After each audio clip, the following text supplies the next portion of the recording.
বাংলাদেশের মুক্তিযুদ্ধের ইতিহাসে সোনালী অক্ষরে যে ৭ জন বীরশ্রেষ্ঠ গাঁথা আছে তার একজন বীরশ্রেষ্ঠ মোস্তফা কামাল।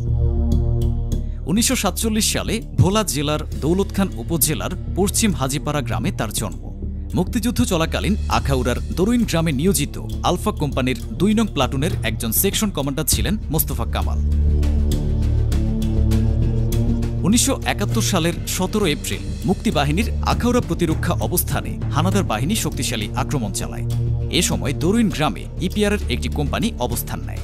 তবে হানাদাররা যাতে সামনের দিকে অগ্রসর হতে না পারে এ সময় দরুইন গ্রামে বাংকার ঘুরে মোস্তফা কামাল ও তার সহযোদ্ধারা প্রচণ্ড প্রতিরোধ গড়ে তোলেন।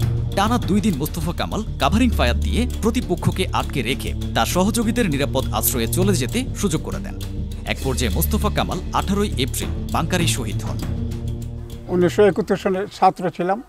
১৯৭১ সালের এপ্রিল মাসের ১৬ তারিখ আমাদের পরীক্ষা ছিল, ম্যাট্রিক পরীক্ষা। কিন্তু তার পূর্বেই আপনার ২৫ মার্চ পাক হানাদার বাহিনী বাঙালি সৈনিকদের উপরে আক্রমণ করে। আমি তারপর মুক্তিযুদ্ধে অংশগ্রহণ করি।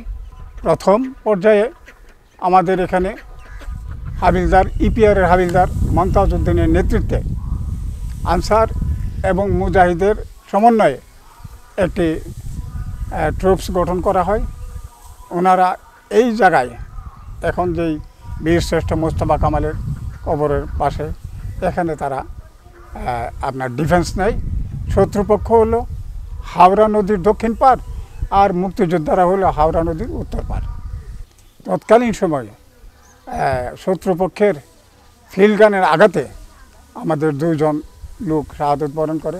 একজন হলো ছাত্র মুক্তিযোদ্ধা মোহাম্মদ মানিক মিয়া, আরেকজন হলো মোহাম্মদ ইদন খান।